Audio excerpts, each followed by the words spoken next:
All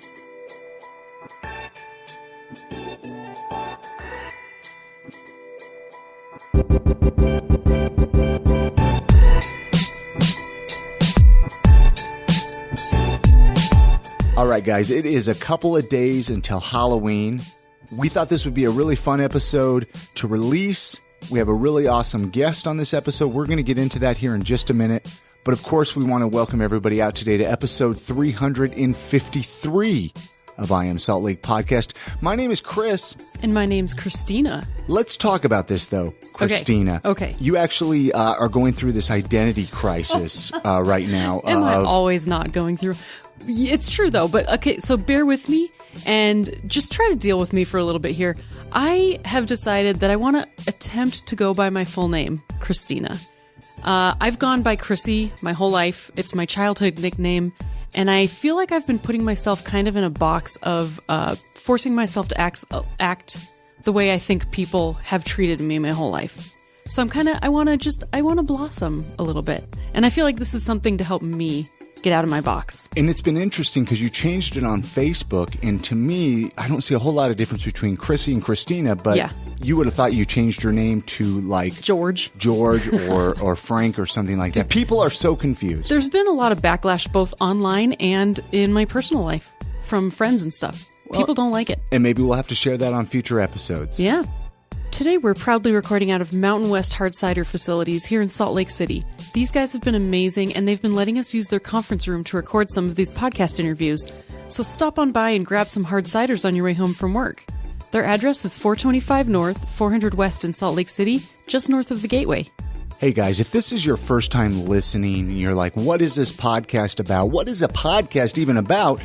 Well, this podcast, we're all about showcasing awesome people right here in Salt Lake City, Utah. We get to sit down and chat with musicians, artists, business owners, breweries, distilleries. You guys get the idea. Really, anyone with a cool story, we sit down with them, we find out their story and what they're doing here right in Salt Lake City. Today on the podcast, we get to sit down with local Salt Lake City mortician Chelsea Tolman. We get to talk with her about what it's like to be a funeral director, what got her into the industry, and all the fascinating things that she deals with. You asked her some really good questions. We're going to get into that here in just a minute, guys. Before we do that, I got to give love to our sponsors, Five Wives Vodka and Market Source Real Estate. We're going to be telling you more about them a little bit later on in the podcast. And if you need more of I Am Salt Lake in your life, which I think you do, go visit iamsaltlake.com. That's where you can find all the previous episodes of the podcast and listen to them if you haven't already. And this is also where you can purchase your very own I Am Salt Lake t-shirt. Just hit that shop tab up top.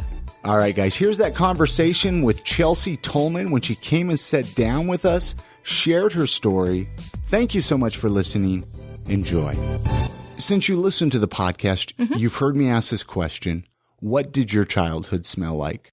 The biggest smell that resonates in my mind with my childhood is fresh baked bread.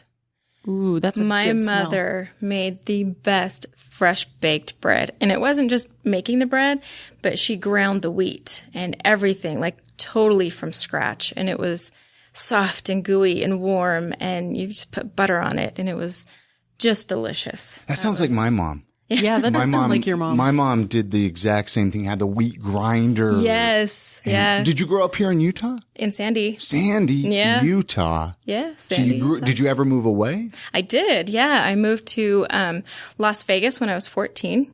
Yeah, my father got a job out there, and so moved us away. And then when I was, I was probably 22 or 23, I moved to Georgia and went to Georgia to go to school to be a funeral director. The point of me asking that question is you've moved to all these different places, but you still came back to Utah. I did. And there's something about it when people, even I did. I moved out to Pennsylvania. Chrissy's from another state. I grew up in Wisconsin. I've moved to Texas and Missouri and back here. And, but for some reason we all come back to Utah, right? Yep. Oh yeah. And I swore I was never coming back. When you went out to school. Is that always how it goes? I've gotten away from I'm never coming back to Utah. I swore I was never going to come back here. I'd go to any of the surrounding states, but never back to Utah, and I came back. So why did you come back though? I missed it. I missed my family's out here. You know, I have an older brother that was living out here when I moved back, and There are 2 older brothers actually. And I just missed Utah. I missed the mountains and the snow and seasons, like actual seasons. Yeah. And the lack of bugs, especially since you went out east, you start to realize how great it actually is out here. Yeah. Not only the lack of bugs, but the lack of big bugs. Yeah. In the South, they are huge. When you even drive, you can just hear them. It's like a wall of bug noises. You can go outside here and it's just peaceful. Yeah. Yeah. So I want to know, since you've been involved in the funeral industry, which we'll get into here shortly, were you always like as a kid, did you want to get into this, or what did you want to be as a kid? Everything. Except a funeral director. Never crossed my mind. Never crossed my mind. I wanted to be everything. I was going to be a veterinarian. I was going to be a guitar player. I was going to be an auto mechanic. I mean, I tried all these little things, and I actually was working at a junkyard when I decided to become a funeral director. What was the moment where you're like, I'm going to go be a funeral director? Like, what did that? So I was on the phone with the funeral director. I had a couple of coworkers at the junkyard that had losses. They had lost some people, and they were telling me about their experiences at the funeral home. And they just kept saying, the funeral director told me to do this, or the funeral director said that he'll help me with the flowers. The funeral director is handling this. The funeral director directed me to do this. And they put so much stake in this person. I was like, who hell is this funeral director? Yeah. Who is this person? I have to know. And so I called a funeral home and started asking questions, and about a 20-minute conversation with the funeral director, embalmer, and I got off the phone, and that was the beginning of my journey. That was it. I was going to be a funeral director, and I was going to be the best. Wow. So it was really out of just kind of a love for people and wanting to help people and comfort people. It definitely was a part of it, but I was also fascinated by what do we do with our dead? Yeah. And how do we prepare them? And how does this happen? And what is this thing with the cemeteries and these vaults and the caskets? And how did it all come together? And I thought it was fascinating. And so I just started doing all the research that I possibly could. And it was just like this snowball effect, and I couldn't stop. Like, I was so ambitious and passionate about it. I couldn't stop. Do you think it takes a special kind of person to be a funeral director, to work in a funeral home? Absolutely. I definitely do. In fact, I haven't met very many funeral directors that aren't that type of special person. It takes a lot of time away from your family. It takes a lot of fortitude. It takes a lot of patience.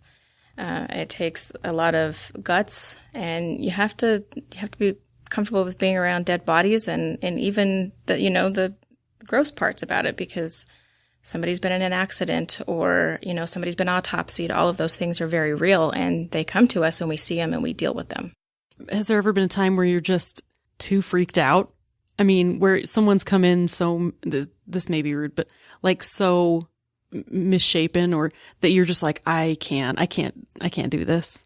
No. And see, I'm squeamish, so I totally would, but no, I think it's fascinating. Huh. That's great. And I, a lot of people, I think, look at me and think, well, that's disrespectful. This person has just been through this horrible accident and they're no longer here and they have this family, but I didn't cause the death. I didn't cause all of that. This is something that happened, and I get a chance to learn from it, and I get a chance to fix it, and I get a chance to help those families through the trauma that they're going through. Absolutely. Like, you kind of get a chance to repair and heal a lot of things that have gone wrong. Yeah. And kind of just, you can never really make anything like that whole, but help everybody reconcile and give them a really comfortable goodbye, even. Exactly. Which is cool. Yeah. Yeah, it really is. It's a fascinating job and so rewarding. Have you ever seen the show 6 Feet Under? I'm sure you have. Yes, I own it. How accurate is that? Is that pretty accurate? 6 Feet Under is incredibly accurate up to about season 3. Up to about season 3. Did they jump a shark? I haven't seen it all yet. It's been years since I've seen it, but I just remember, just living in the funeral home and just what that was. And then obviously they lost. I don't want to give any spoilers if you haven't seen it, but I was just curious, because it was a popular show at one time. I think it was. Yeah, it is. It's incredibly accurate because, and of course, the funeral homes that I've worked at, there was, one family-owned funeral home that I worked at for a very long time, and that drama is there for sure.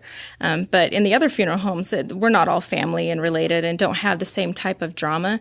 But like what you go through to prepare services and sitting with the family and having, the grieving wife, and, you've got to kind of help her through making these really hard decisions when she just wants to go home and cry, and be alone.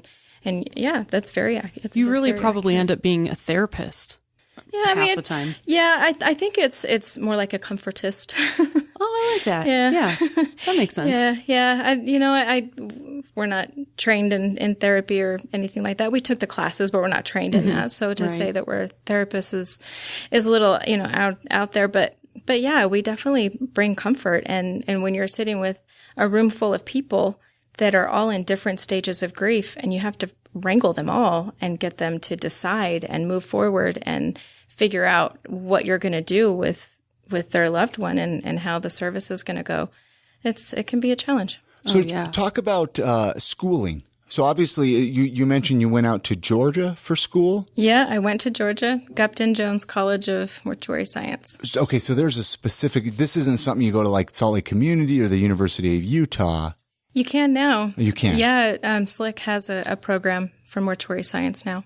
So, I mean, this must have been how many years? I mean, quite a few years ago. Yeah, well, yeah. I graduated in 2005. Okay, so you've been involved for quite a while. Now, you don't like embalm or anything now, correct? Not actively. It's been about a year since I've embalmed anybody. We were talking about that before the recording. Yeah, the current location, if the funeral director there gets into a bind and needs some help, then I can still step in. You'll just hop right in there. Yeah. Do you miss embalming? I mean, is there something? I mean, because that's basically just like restoring the body, right? It's kind of like an art form. I mean, it's preservation for sure. And I apologize if I ask weird questions. No, questions. I don't know. I'm curious, but I also don't want to be disrespectful, Yeah. right? I mean, there's also there's the very curious side that I think a lot of us like me have, where I want to be like, oh, I'm watching House on Haunt or the Haunting of Hill House. Yeah, Hill House. Have you seen it? No. So one of the main characters is an embalmer and a funeral director, and I was just like, oh wow, I could ask her how if this kind of stuff ever happens, or if there's there's a lot of like weird curiosities. Wait a minute, I think my husband was watching that, and he pulled me into the room and he said, "Is this?" Then did they show an embalming?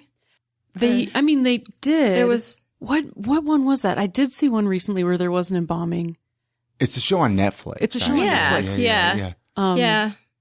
My husband brought me in. It might have been that one. Yeah. Yeah, and he was, he kind of showed me all the different parts throughout that episode, and he was like, "Is that really what it's like what it looks like?" And it was pretty accurate. So he's never come down and helped you out? Or? No. Well, everyone has their own thing. Could you invite him? Are people allowed to come in and watch you? No, well, you have to be an employee of the mortuary. Okay. Yeah, again, or family. That's a good rule. Yeah. That's a very good rule. Yeah, it's privacy and respect. Yeah. I mean, is the process? I mean, should we talk? What's the process like? I don't know. Is that a weird thing to talk about? It's not a weird thing. No, in fact, I think that's the one thing that's lacking with a lot of our, I guess, society is the lack of education in death care, because people have this idea of what what actually happens, and they have these ideas of what the laws are and the rules and things that you have to have done and things that you don't have to have done. And so I think explaining actually what it is it's good for people, the education factor. But yeah, so embalming is, preserving the tissues in your body for a period of time so that you can wait for all of your family to come into town for a funeral. So, a lot of people think that it's because the dead body is dangerous, that, the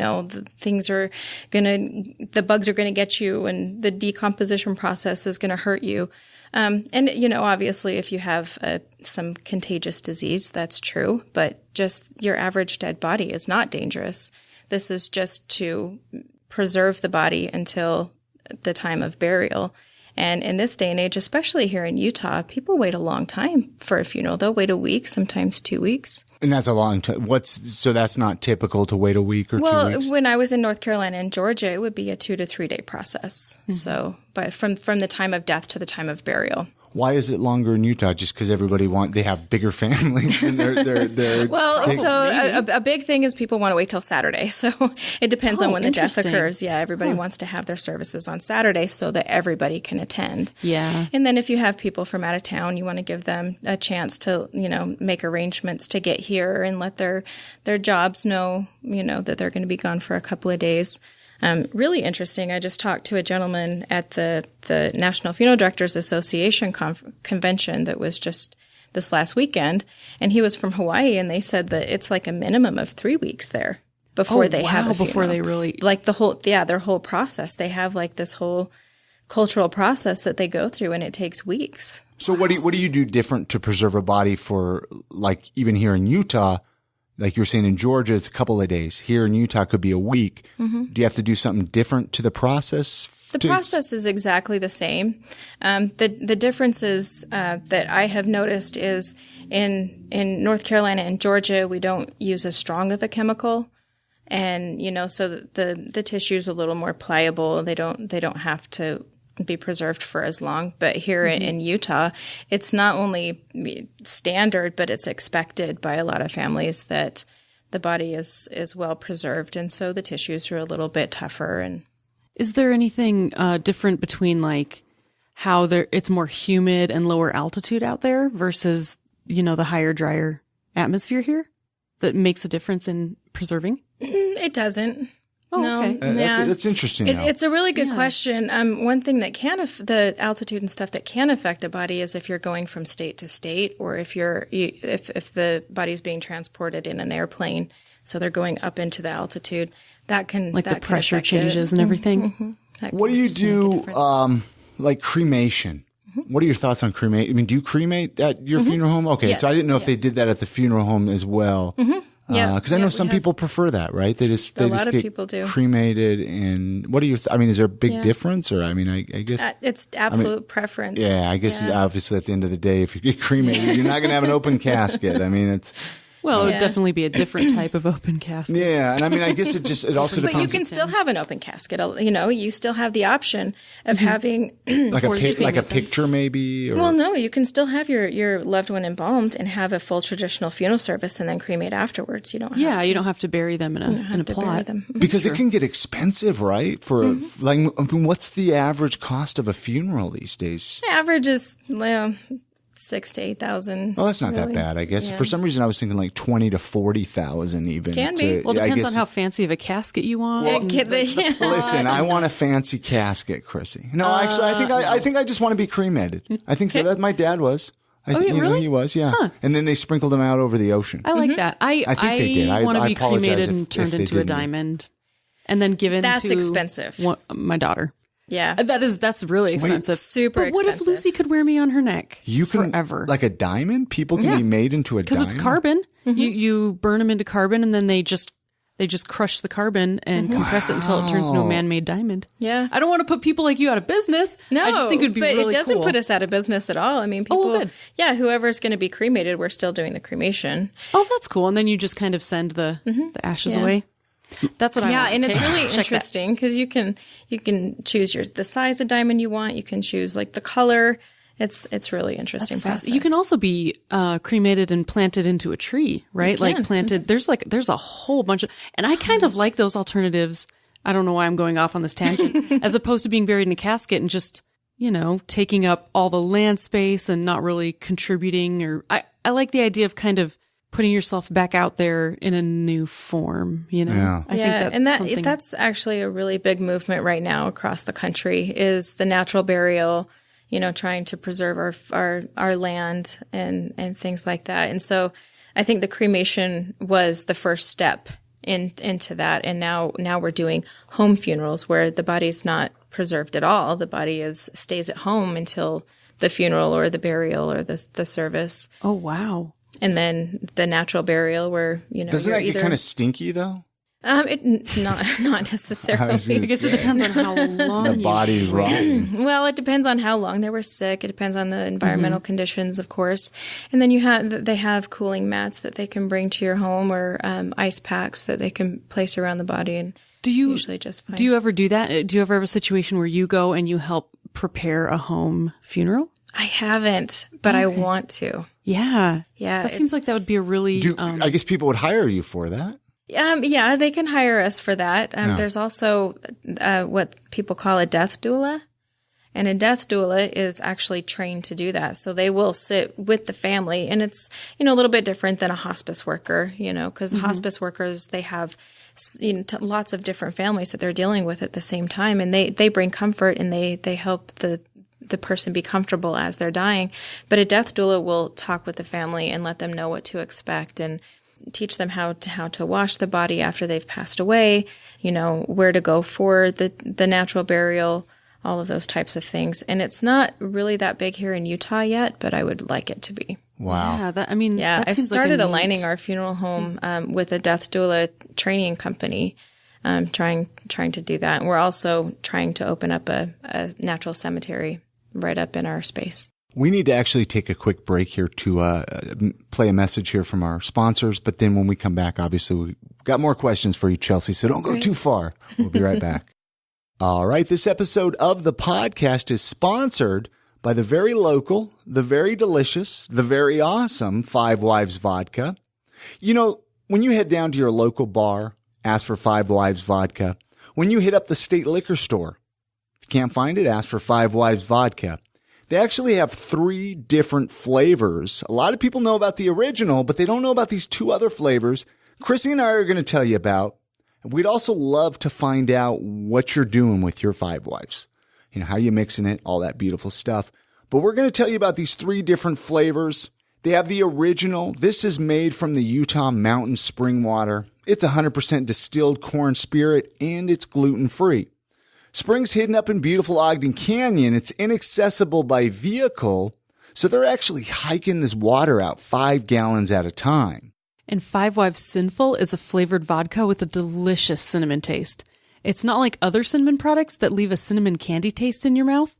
Sinful is just like a morning cinnamon roll, and it only has 76 calories per ounce. They also have the Five Wives Heavenly. This is another flavored vodka with a delicious vanilla taste. Heavenly's rich, buttery vanilla flavor, it comes through without coating your taste buds with all the sugar, and this results in more vanilla and less calories. Their website, fivewivesvodka.com, this is where you can find out more information about them, and you can, get some recipes and whatnot. Of course, they're available at the state liquor store. You can pick up a bottle for yourself, pick up one for your buddy. Maybe you lost an arm wrestling match with them or something. Maybe a little leg wrestling, right? You pick up a bottle of Five Wives. Or if you're going to have a ladies' night out, maybe you could grab some Heavenly and make some boozy milkshakes with it. That would be so good. Absolutely. And the next time you go to your local bar, make sure to ask for Five Wives Vodka. And of course, as always, many thanks to Five Wives Vodka for sponsoring this episode of the podcast. All right, this episode of the podcast is sponsored by Market Source Real Estate. We have a lot of listeners that are looking to move to Salt Lake City. We also have a lot of listeners that are looking to move across town in Salt Lake City. Well, if you love the charm and character of old homes, you need to contact our friends Monique and Jeremy Higginson. They're at Market Source Real Estate. Yeah, and for the last 17 years, they've actually been specializing in helping people buy and sell homes in the Sugar House and the greater Salt Lake area. They have a background of flipping houses, and they've almost owned 24 homes themselves, so they know all the ins and outs of older homes, so they're going to be able to help you with that entire process. So if you're looking to sell your home, Market Source Real Estate specializes in helping sellers update or repair their older homes to increase the value and help you make more money. And like I said in the beginning, if you're moving to Salt Lake City and you're looking to buy an old home, or maybe you're just looking to move across town, if you're looking to buy an old home, they know what to look for in older homes, so you don't end up buying a money pit.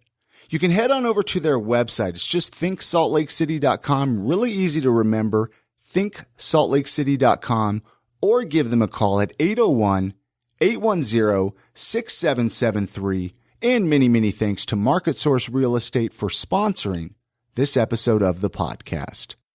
Have you ever like been embalming somebody and you were like, wait a minute, they're not dead? Have you ever had a situation maybe like that where you're not even 100? I don't know. Like, is that weird? So I actually have two stories. One, it was kind of serious and I was really a little bit freaked out. The second one is a little bit funny. Well, let's hear both of them. I mean, let's get some good audio content here. Let's do funny second so we can recover a little bit. Okay. So the first time I was young, I actually wasn't, I was barely an apprentice. And I went into the back and I was told to go ahead. The body had been brought in and placed on the table. And they told me to go ahead and get them ready, kind of. So what we do, we call setting the features. And setting the features is closing the eyes and making sure that the mouth is closed and kind of a peaceful kind of type of look and kind of washing the body and things like that. And so I went in and the body was warm. And I was not used to that. I hadn't been in it long enough to know that that was a very normal thing because they had just been transported into our care.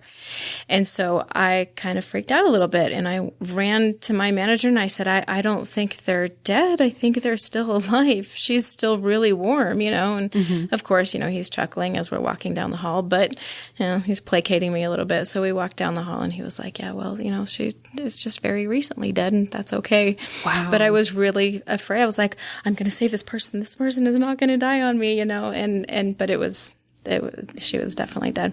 Wow. I'm glad I asked this question That's now. terrifying, though. Yeah, well, being, I'm 20 something and I'm young and new and I still don't know what I'm doing and how it all works. And I'm like, you see in the movies and on TV. And that's like the whole Saved by the Bell. The term Saved by the Bell comes from back in the old days when they accidentally buried people alive. They had to start installing bells with ropes down into the casket. So if the people woke up after they got buried, they could ring the bell to be like taken out. And that's where the term. Could you imagine that? There's a lot of terms that come from It seems like you're going to dispel something. I am going to dispel something because that's actually not true. What? Yeah. Just because you learned it on lore. I've heard that from so many. That's really not true. So it is true that they used the bells. Okay. And they did use the bells in case somebody was buried alive. Mm-hmm. But nobody was ever buried alive. Really? Because I've heard multiple places that was something that had happened more than a few times. Yeah. So, interesting. So there is a condition where you can go into a catatonic state. And if you don't have the proper medical equipment, then you can be pronounced as dead. And in, some countries that has happened. Mm-hmm. But what you're talking about with the bells, people would be disinterred because they needed to be they needed to make room for, like the old church cemeteries, they needed to make room for more people. And so they would disinter after so many years and the body looked like their nails had grown, looked like their hair had grown. And it looked like, the casket had been clawed to shreds. But really the body had desiccated and atrophied because of it didn't have any moisture left in it. And so your skin actually receded and it looked like your nails had grown, but it hasn't, and it looks like your hair had grown, but it's just the tissues receding. And then after so many years of being down and buried, the fabric up above, it shreds. It looks like it shreds, but it's just deteriorating. That is really, really interesting because I've heard from multiple sources that was a thing. And this is the first I've heard that it's all kind of a myth. Yeah. Well, you heard it from podcasts, really. Well, come on. I've heard it from multiple podcasts.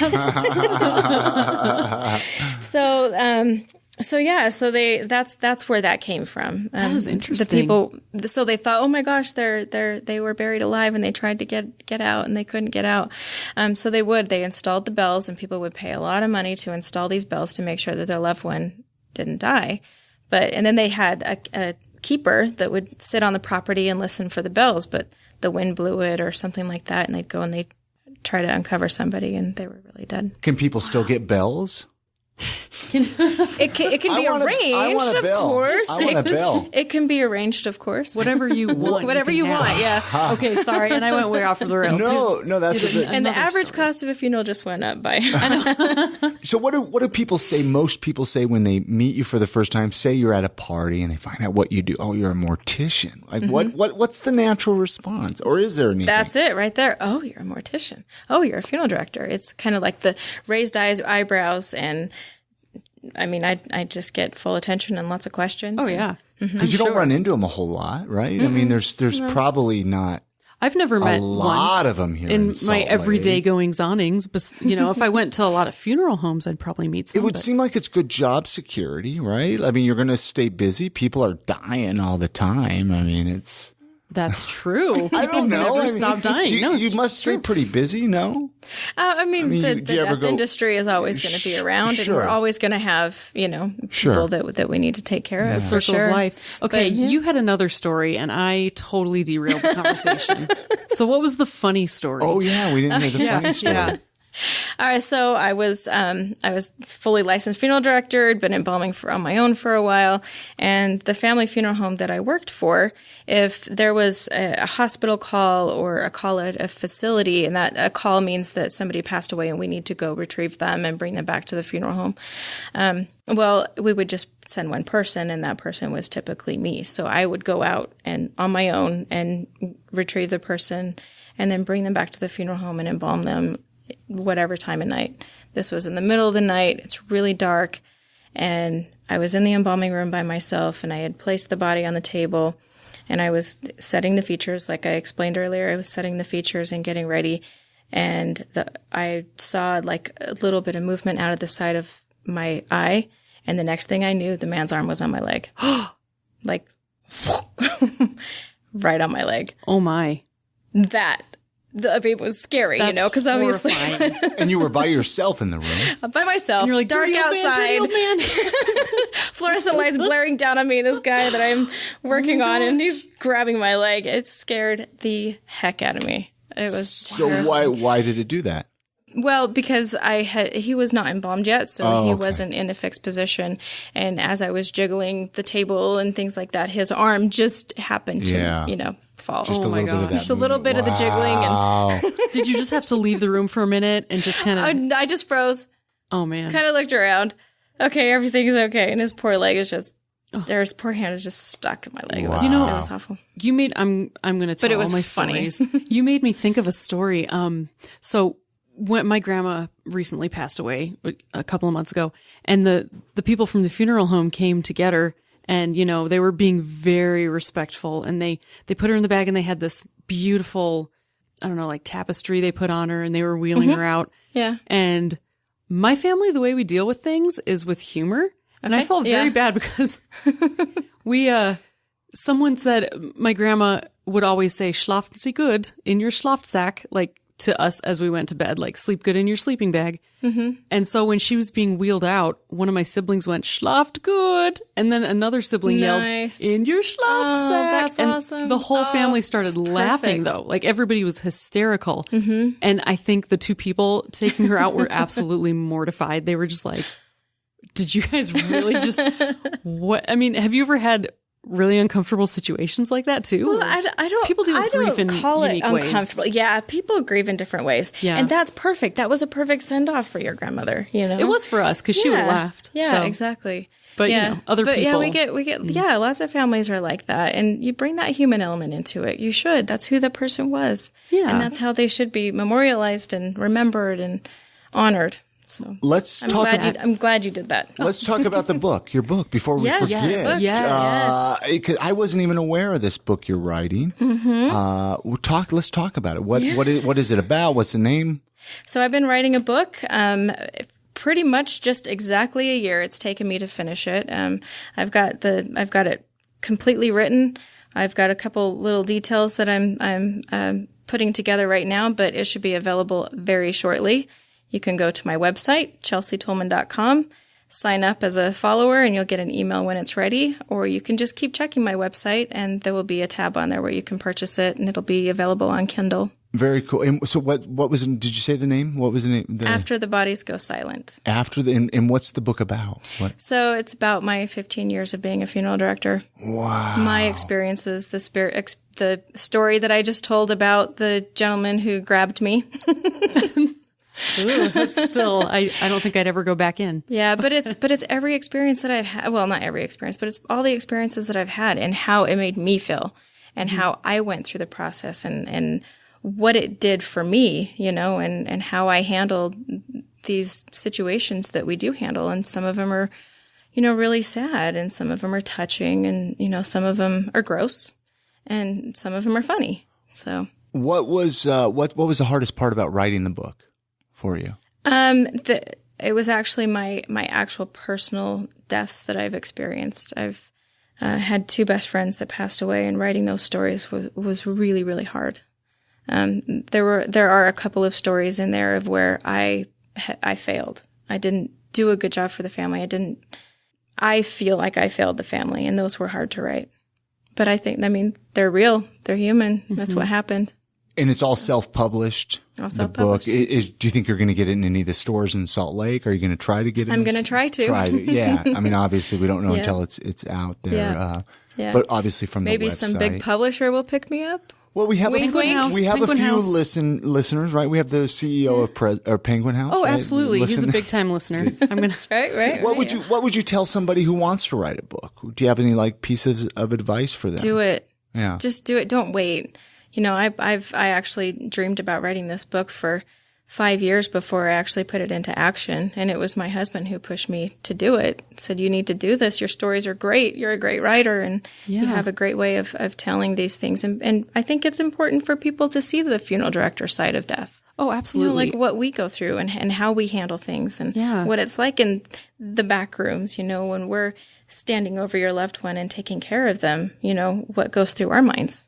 Yeah, I love that. It really brings, it seems like that would almost be really helpful for everyone to read and get a feeling for really what the whole experience of death is on every side of it. And maybe, I think that might even help a lot of us with the grieving process. Absolutely. Well, and so I've had my blog up for a year now as well.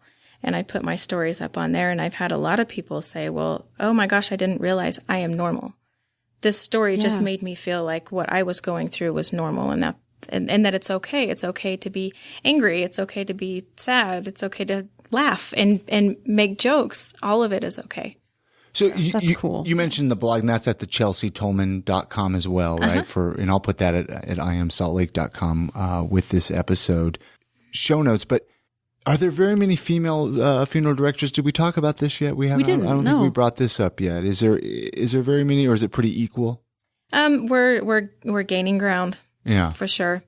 When I first started, there wasn't. It was a struggle for me. For you. For me, as a female, I was young. I'm short, short statured, and it was difficult because it was the good old boys club for sure. And how is this 5 foot tall young 20-something-year-old gonna take grandpa out of a house or a trailer? And I had to prove myself. Yeah, because you're expected to go pick the body up. And bring it back to the funeral home, right? And well, I guess 6 feet under. If you would have seen it, Chris. I know. I got to go back and watch it. But, do you feel like though that a lot of the families kind of tend to lean on you? And I mean, this is a very sexist thing of me to ask, but do you think that they kind of appreciate having a woman female director? Is that weird? Yeah, is that weird to say? Like kind of a maternal comfort figure. I would rather. Yeah. I mean, you feel less. I feel so bad talking like this because I realize that it's a very sexist way for me to think. But like you kind of lean on someone who has a maternal instinct or who you feel comfortable and like they're not going to judge you for having all the emotions and I don't know. No, you're very right about that. There are a lot of families that appreciate the softer funeral director. And there are lots of men who are just as tender and soft as a woman can be. And for sure. And just as maternal, I guess. Right. And that's just very use the true. Word, the word that you use. But we have seen that a lot of families do connect with a female better than a male. But it just depends on the family. Yeah, for sure. Yeah, I've connected with some really cool people. I mean, I'm Facebook friends with some of the families that I have dealt with. I go to lunch and brunch and stuff with some of the families that I've dealt with before. I've made some really good connections. Were you ever cool. Facebook Live and embalming maybe? You, Could you might need imagine? a family sign off on that, but I mean, I would never do that. But I think some people have, but it would be a fascinating thing to be like, if it, okay, tell you what, if I die and she embalms me, totally Facebook Live it, just everything, just be like, this is exactly, I'm totally okay with it. It's like, if you donate your body to science, I think it would be a fascinating thing to do. Yeah. As long as it's cool. It's okay with as long everybody. as it's okay with everybody. Yeah. Wow. I don't know the whole process. I mean, how long does the process? How long does the process take? For Depends, I guess. normal case, there is no really normal, but for a normal case, Like a natural like death. an hour and a half. Oh, wow. That's pretty. But it can be longer depending on, what types of issues you have. Yeah. Do you drive a hearse around and everything? I didn't even see what kind of car you drive around. I used to. Did you used to have one? No, and not my personal one, but when I worked in the South, I was always on call, so I just took the hearse home. So I always drove around in the hearse. Do you ever want to get one? Yes. I just think We kind of want one. we had we had somebody on the it was Lucas on the podcast. Yeah, Lucas Ackley. He has a hearse, like it was an older one, like 60s or something. I think like he restored it. Yeah. It's beautiful. Cool. But yeah. You brought up your husband a couple of times. Is he pretty supportive, obviously? Or is he in the Very. funeral industry at all? Or no? He's not, No. no. Does he think it's cool? Kind of? Yeah. He loves to ask me questions, and in fact, that's why I took the podcasting class, because we were gonna do a podcast together about my job. Why That don't would you be still do it? fascinating. Just time. It's just time. Yeah. Yeah. And I know that's the great excuse for everybody, No. but I had way too much on my plate. What would you do a podcast about? Well, we were thinking about just kind of doing he would ask me questions and I would answer it. About being a funeral. About being a funeral director, somebody who doesn't know anything about the industry, asking the questions that people want to know who are not in the industry. Because I wouldn't know what to ask me. Yeah. That's true. I mean, do you get a lot of people- ignorant questions? I have so many ignorant questions. Let me ask him. There is no such thing as an ignorant question we can because edit you it don't out. know. Yeah. Well, there might be though. Like, Let's do it. do you believe in ghosts? And or for real though, like you're around. You're around death constantly. Mm-hmm. Have you had any weird experiences or anything that makes you think there's something about the other side that's still with us? That I'm genuinely curious about. And I realize that it's a very ignorant question. No, it's not. It is not an ignorant I love it. I'm glad you question brought at it all. up. I have had experiences. Whether I believe in ghosts or not, that's kind of up in the air. Mm-hmm. I do believe in energy. There have been several times that I felt some pretty cool energy. But as far as stories or ghost stories, you're just going to have to read my blog on Wednesday. Oh, snap. Before Halloween, right? What day is Halloween this year? What day is Halloween? Or no, this upcoming Wednesday. This so this. Wednesday. This has already come out. So go to the blog. This podcast is coming out. I'm right really before. excited. I'm going to go read it. Yeah. I get a sneak peek. I get to know that it comes out Wednesday before all of you. I'm so happy. What other questions you got over there, Chrissy? Up Oh your sleeve? man. Well, let's see. That was kind of my big one. Like I really just wanted to know, how you believe in ghosts or the other side, or if you feel more connected to the other side than the average person, which I guess that's a hard thing to judge. Well, there's one, not really a story, but kind of the experiences that I do explain when people ask me that. Well, even now, sometimes when we get, somebody who comes into the back of the funeral home, I look at them, you look at their eyes and you look into their eyes and obviously there's no more life there anymore. Mm-hmm. And there's something different and you just have to wonder, like, what is there? Where are you? Yeah.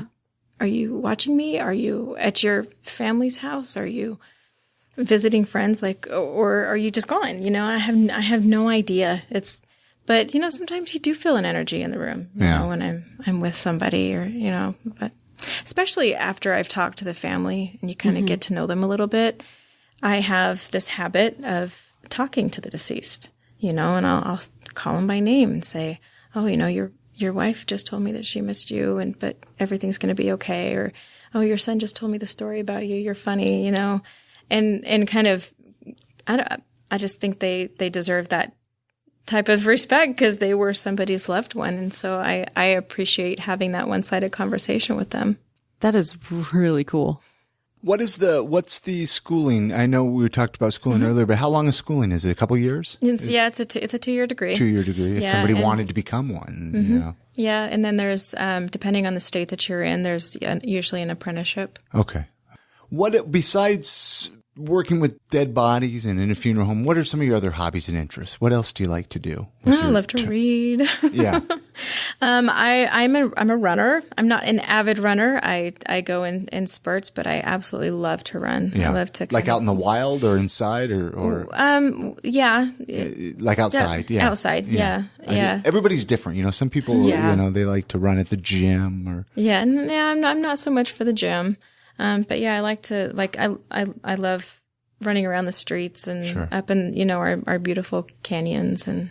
Oh yeah. Let's kind of switch gears to Salt Lake City. I always ask people, if they were, if they had some family that never been here, they're visiting Salt Lake or friends. Mm-hmm. Do you ever have something that you say, you got to check this out, whether it's an area of town, a building, something, I don't know. Oh my gosh, there's so many places here. Salt Lake is so amazing. Yeah. Lots of amazing places. You got to go check out all of our hiking trails. There's tons of beautiful hiking trails. We have beautiful museums. Go see UMOCA, Utah Museum of Contemporary Art. That's a great place to go. I could stay here forever and talk about Utah. Yeah. What about any favorite local eating spots? Do you have one or two that you just love? Yes. So breakfast wise, I am a fan of Eggs in the City. Oh my gosh. I love their breakfast. Yeah. I agree. Yes. Dinner wise, Chili Teppan. Yes. Have you been there? Right on 200. We went there right when they Delicious. opened. Yeah. Yeah, we were too. We were really? like the first week they opened. We just kind of stumbled there. We didn't even know what it was. We're like, what is this? Because it was, we did used the to live same right thing. around the corner from there. So we walked right over there and we're just like, what is this? Worth it. Yeah, so there's another little kind of hole in the wall restaurant that my husband and I, it was the same thing. We just kind of ran into it, called the Afghan restaurant. I haven't heard of that. Yeah. So we'll probably have to, my phone's on airplane mode, but we'll have to look up exactly where it's at. But it's like on Main Street down, I don't know, 7th or 8th, something like that. It's down there. And it's just this little unassuming. What's it called? The Afghan restaurant. Kitchen? Afghan Kitchen. Yeah, that's what it is. Here it is. I just pulled it up here on my computer. It is 3142 Main Street. Does that sound right? That sounds right, yeah. Yeah, the Afghan Kitchen. I pulled it up. It is here. amazing food. It looks. What kind of food is it? Afghani. Yeah. Oh, Middle Eastern. Okay, I was thinking Afghan, like the thing you wear on your head. Yeah. And I'm so this could be so many different kinds of foods. I know. It is really. In fact, not this year, but last year, that's where I had my husband's birthday. That's It was cool. delicious. Just beautiful, really good food. If you could learn one random skill, what would it be? Well, there are lots of little skills that I have, like the jack of all trades, master of none kind of thing. But I would like to learn more about like woodworking, and building things with wood. I can do little things. I can build shelves. I could build a table. I can build cornhole boards, things like that. But I think that would be fun to be able to be a little more skilled in the like build a rocking chair or a bed frame or something. Yeah. That would be cool. Like a bed frame would be fun. Yeah. That would be fun. Kind of like, what's the guy? My mind is blank. He was in Parks and Rec with the mustache guy. Oh, yeah. Ron. Isn't he a wood guy, right? He totally is. He's a wood guy. He's a wood guy. Just eat bacon and He actually play has with wood. he actually has a show on Netflix where he does? Yeah, Really? like it's like a reality show where he builds woodworking stuff with some gosh, he chick. I don't know. Yeah, I haven't seen I it can yet. totally see that. Yeah. That That's would be one of the most boring shows. Unless you Love Ron. into don't want to watch him build stuff in real time.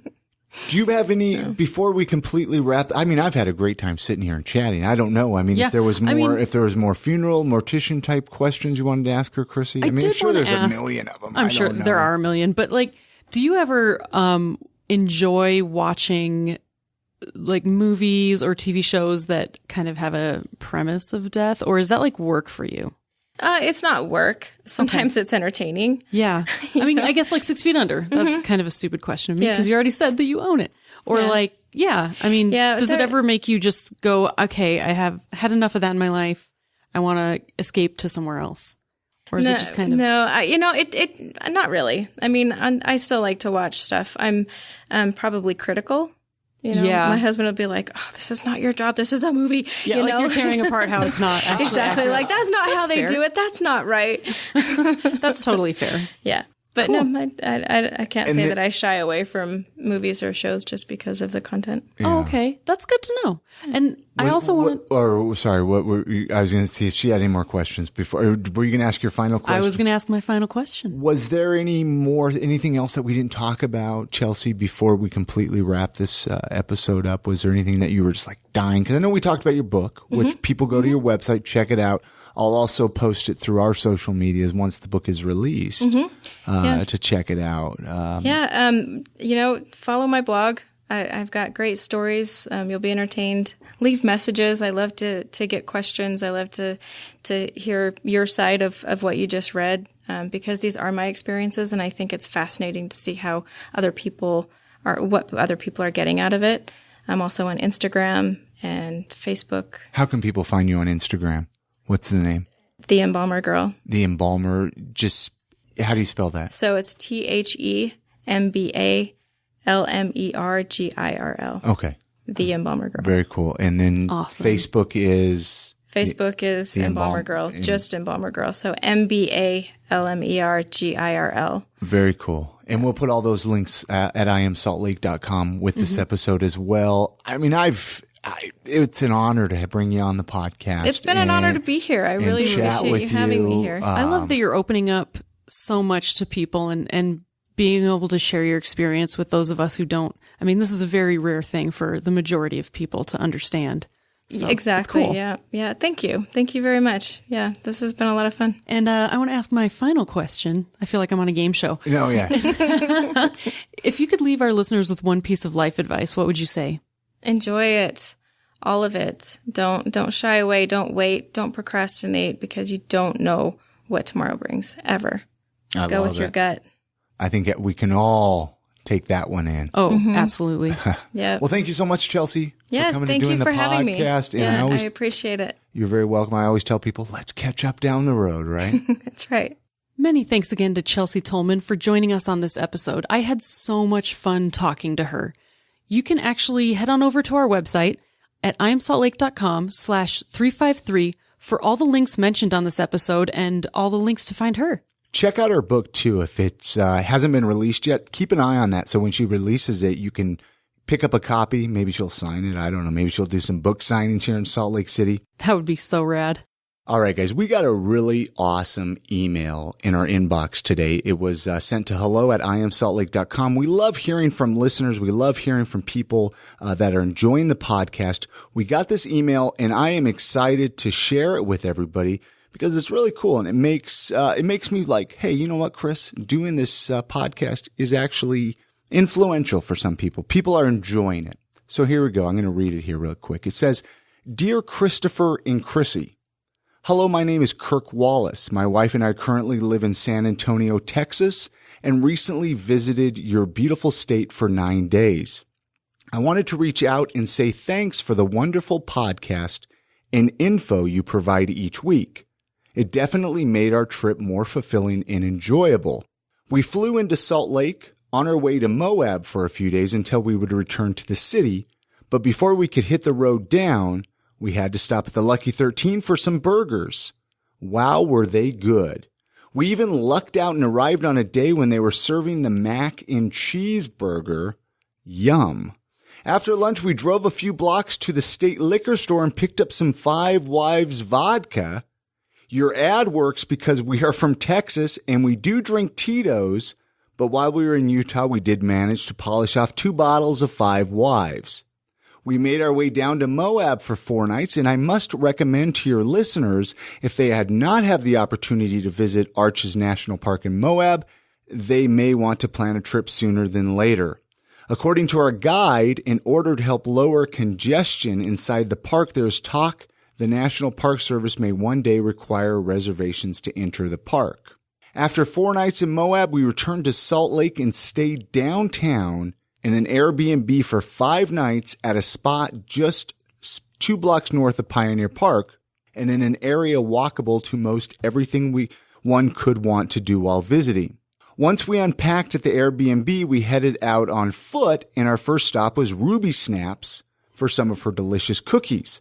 Her story really resonated with us, and we wanted to show our support. The lady who checked us out asked how we had heard about the bakery, and naturally we said from the I Am Salt Lake podcast. The cookies are divine and believe they even ship out of state, which they do. One thing we truly enjoy about travel is drinking at the local bars and dining at the local restaurants. So one of our favorite parts of the podcast is when you both begin talking to the guest about their favorite spots. Well, I took notes, and though my wife and I were only in town for a few days, we tried to make the rounds. We ate and drank at the Copper Onion, the Copper Common, Pretty Bird, Pig in a Jelly Jar, Purgatory, Tin Well, White Horse, Brass Smoothies, Avenues Proper. Wow, they got them all. One day we drove up to Park City mainly to check out the High West Distillery and had an excellent meal there. We put our Saturday to the side and spent hours at your wonderful farmers market in Pioneer Park. We ran into the guys from the Chocolate Conspiracy, so naturally we had to take some of their bars back to our Airbnb along with everything we needed to make a wonderful meal that evening. Another very enjoyable outing was the local Trolley tour, which is given by two gentlemen, one who actually gets into character and acts out some of the city's historical politicians and other interesting personalities while pointing out the fascinating architecture of the city. If you were to interview me and ask what not to miss, I would highly recommend a guest visiting the city for the first time to take the Trolley tour very early into the trip. On our final day, we went to the Bourbon House and ran into one of your local firefighters, off duty I might add, catching an NFL game. He and his wife even invited us back to their home, but unfortunately we had to fly out the next morning and were unable to accept the invitation. In conclusion, the people of Salt Lake have a lot to be proud of. Your restaurants were just as good or better than ones we frequent in Austin, San Antonio, or Houston. The individuals we met were friendly and outgoing and made us feel welcome. There is a lot of talk regarding your homeless population, but in the 5 days we walked all over the downtown, we were never afraid and only once were approached by an individual asking for money. Some of the views we discovered while walking around the city were awe-inspiring. The I Am Salt Lake podcast made it easier for us to discover what the locals enjoy about Salt Lake City and gave us an opportunity for a moment to feel as though we were locals. I only wish every major city in America had a podcast like the one y'all, Christopher and Chrissy, provide, and wish you both much success in your future endeavors. Kirk and Leanne Wallace. Wow. You know what, Chrissy, when I opened that email up, today, I was like, wow, he must have been listening to a ton of podcast episodes. Know everything that he talked about. He must have been listening for a while, which is so cool. Getting an email like this makes this podcast all worth it for me. It really does. I mean, it just makes you feel like we're really doing something cool. We're really helping people understand our city. We love it, guys. Keep those emails coming in. Seriously. And thank you so much, Kirk and Leanne. You guys are awesome. That's going to do it for this episode. Thank you so much to our sponsors, Five Wives Vodka and Market Source Real Estate. Also, many thanks to our awesome Patreon supporters. We'd love it if you would consider becoming a Patreon supporter. You can head on over to patreon.com/IamSaltLake. We have many different levels there. I mean, as little as $1, it helps keep the lights on here. It's basically like an ongoing Kickstarter. Again, that's patreon.com/IamSaltLake. And if you want to be cool like Kirk, you can send us an email. You can just send it to hello@IamSaltLake.com. Or you can send letters and packages to P.O. Box 4412, Salt Lake City, Utah, 84110. Yeah, I know a lot of people like to handwrite letters. If you want to handwrite us a letter. Hey, I dig calligraphy. Or Christmas is right around the corner, right? You can send some Christmas cards. Hey, but you guys all have a great week. Get out and enjoy the city, support local, and we're going to see you on the next episode. And good night, Grammy.